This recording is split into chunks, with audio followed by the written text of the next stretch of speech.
It all kicks off with a young woman named Sadie, who's cruising around just outside Washington, D.C. She's just doing her thing when she gets a call from this guy named Dr. Yates. They start talking about some unexpected death. Someone close to Sadie, though they weren't actually tight. Still, Sadie feels pretty upset about it. Turns out, she connects with this girl who died because they're basically alike. Same age, same kind of job. Even their houses have that cold, empty vibe. Dr. Yates tries to comfort her and says he'll check in on her soon. Next thing, we cut to a busy market scene where a guy named Cole Turner runs a little stall. He's recently been dumped by his girlfriend and vents about it to a lady called Edna, who sells plants at her own stall. But here's the catch. Edna isn't exactly trustworthy because she ends up gossiping about Cole's breakup. While Edna steps away to smoke, she asks Cole to watch her stall.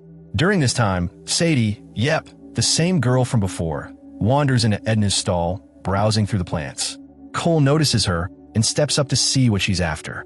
Sadie picks a plant, but is worried she can't take care of it properly since she's always traveling. Cole is a bit skeptical and warns her she might just kill the plant, and that sparks a little argument between them.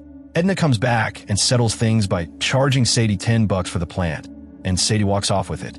You should fire him. After that, Edna pushes Cole to go after Sadie and ask her out. So, Cole follows Sadie to her car. Hey, sorry. You here to rescue the plant? No, I'm not. I was just wondering if you wanted to, go out sometime. Well, this is embarrassing. Get in. Yeah. The two of them spend the whole day hanging out, visiting spots around town, and getting to know each other better.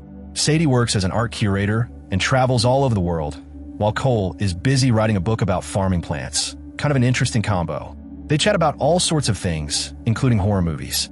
Sadie says she doesn't get scared by those flicks because she's been through tougher stuff, like escaping her home country on a raft with her brave mom. That experience made her fearless, and nothing really scares her anymore. Their day stretches into nighttime, and they hit up a bar where Sadie sings. She invites Cole to join her, but he's too shy to get on stage. Sadie opens up about how she wishes she had someone like a cactus, someone who doesn't need constant attention, because she's away so much with her job. She admits feeling pretty lonely and like her life's missing something. As they keep spending time together, they bond over their stories and dreams. Things get pretty intimate when they start making out, clearly showing a romantic spark. Cole walks Sadie home, and they end up having a wild, passionate night together.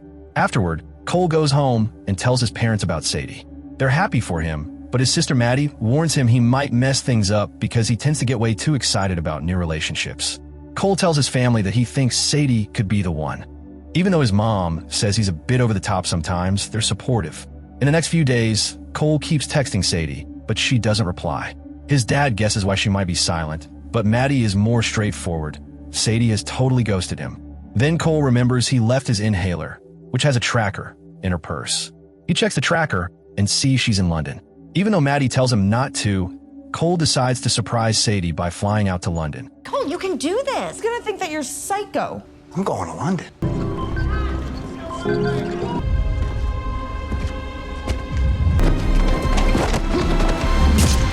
He wakes up in some sort of lab full of dangerous bugs, which are being used for torture. The guy interrogating him keeps calling him the tax man, but Cole insists he's just a farmer. No, I'm not a taxman. I'm a farmer.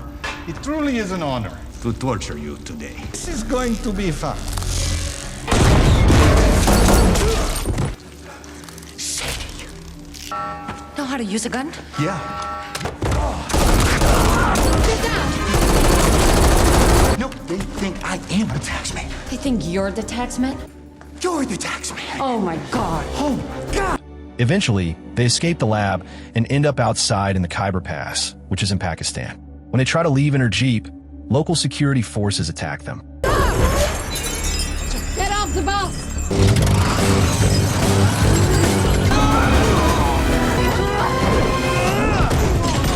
Get him out!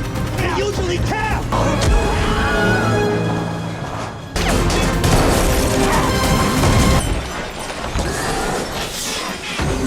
But eventually, the bus breaks down. Sadie tells Cole they'll have to continue on foot. Cut to a different scene. A shady guy named Levesque, who's actually behind the whole mission, demands a secret passcode from this taxman character. Levesque offers $1 million to anyone who can bring this taxman to him, setting up more suspense and action to come. Get that photo to every bounty hunter on the continent. Meanwhile, Sadie and Cole arrive in a place called Mignola, where Sadie meets a guy named Marco. He seems like an important local figure. Marco kisses Sadie, and they chat about some scary biochemical weapon called Aztec that could wipe out the east coast of the US. Sadie tells Marco that her real mission at the cave was to find Aztec. The whole thing with Cole was just secondary. She asks Marco to get Cole a safe flight back to America, and he agrees. Is he your boyfriend? Turns out, Sadie and Marco used to date and work in the same line of work. As Sadie leaves, she tells Cole never to contact her again. But just moments later, Marco gets shot by a guy named Eve, who kidnaps both Sadie and Cole at gunpoint. Eve calls himself Sam's grandson. Before anything else happens, Eve gets attacked by another man called the Leopard, sent by Levesque. The Leopard orders Sadie and Cole to come with him, but he's killed by a third man calling himself the Lion, who tells them to keep driving. Then the Lion also gets killed, and Sadie and Cole seize the chance to escape. While they're in the car, Cole explains that people kept asking him for the passcode, which makes Sadie realize they can't use Aztec without it. She admits she killed Edna, her recent coworker, because Edna had the passcode encrypted and was actually a traitor working with the enemy. After this shocking confession, Sadie punches Cole and knocks him out. The story then shows Sadie working as a bounty hunter, delivering Cole to Levesque's men, claiming Cole is the tax man who has the passcode. They all get on a plane, and Sadie is promised money once they land. They decide to torture Cole for the passcode, with Levesque's right-hand man Wagner leading the interrogation. But then, they find a picture of Sadie and Cole in bed together, and Sadie boldly says she's actually the tax man with the Aztec passcode on the plane. I have the passcode. He doesn't have it. It's in my pocket.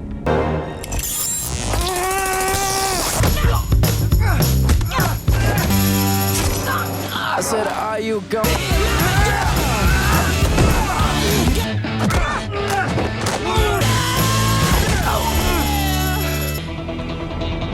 What are you doing? I have no idea. 6 hours later, they find themselves on Socotra Island in the Arabian Sea. Cole tends to her wounds, drawing on his knowledge of plants. The next morning, they engage in another passionate encounter before being attacked by Wagner and his men. Run!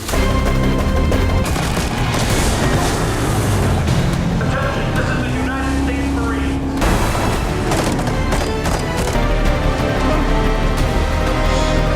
Agent Rhodes, it's time to go home. The scene then shifts to the CIA headquarters, where Sadie and Cole are interviewed by a man named Monty Jackson. An argument erupts between the two when Sadie states that saving Cole was a mistake, as she lost Aztec in the process. This statement deeply offends Cole. They are connected to lie detectors, which continually signal a sexual tension between the two, prompting Jackson to jokingly tell them to get a room. Sadie later meets her boss, Dr. Yates, who expresses disappointment in her and warns her that her job could be in jeopardy. In the meantime, Jackson speaks disparagingly about Sadie to Cole, who continues to defend her. When Jackson calls her a killer and a liar, Cole notices a plant in a photograph, identifying it as the one used by Edna to figure out Aztec's password. They immediately decide to retrieve this plant from her apartment and plan a mission to take down Levesque, fearing he will relentlessly pursue Cole and endanger his family. Cole agrees to assist them, despite Sadie's warnings that they are merely using him. He retorts that they're doing the same with her. As Sadie leaves the CIA headquarters, Cole begins working for them. Meanwhile, Mr. Utami, the man who hired Levesque to obtain Aztec, demands it immediately. Levesque assures him it will be available soon. They decide to meet taxman Cole and strike a deal. If they get the password, all is well. If not, Utami threatens to kill Levesque instantly. They arrange a meeting at a mall, but Cole's team is killed.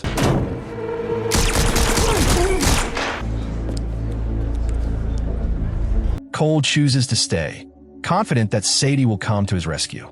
He is joined by Utami and his men at a table, and Levesque reveals that they have Aztec, but need him to open it. Cole plays the role of a traitor, demanding wealth in exchange for cooperation.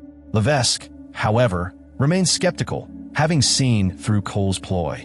As he anxiously waits for Sadie, she finally arrives. Cole then informs Mr. Utami that she is the real taxman and holds the passcode. Utami sends her the money, and she opens the case containing Aztec. When the case is opened, Levesque attempts to kill her, only to discover that he is surrounded by bounty hunters hired by Sadie. A shootout ensues.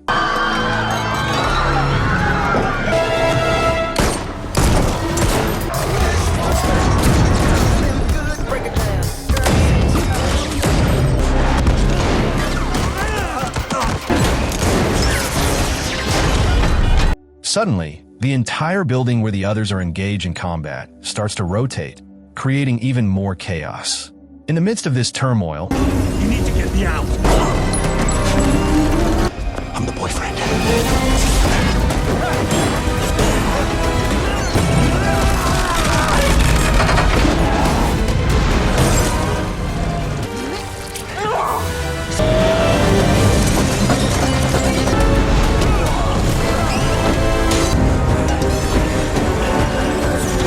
in a desperate move, Sadie shoots the ceiling above Levesque, causing it to collapse on him.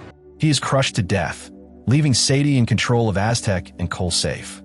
The two share a kiss, and Cole compliments Sadie on her appearance in her black dress. The scene then shifts to a more peaceful setting, where Sadie and Cole are dining with his family. His parents are delighted to have her over, and Maddie is equally impressed by her. 3 months later, the story finds Cole and Sadie in a committed relationship, enjoying success in their respective careers. In an unexpected twist, Cole opens the trunk of their car to reveal a man inside, his mouth taped shut. Sadie informs him that the man is an arms dealer, and the two head off on their date, suggesting that their life of excitement and danger is far from over. The intrigue continues to unfold, hinting at more thrilling episodes to come in their adventurous partnership. If you enjoyed this video, don't be shy to hit the like button, and if you disliked it, hit the dislike button twice, just to be sure. It would be best if you watched the whole movie. Thank you very much for watching. Please subscribe for more videos like this.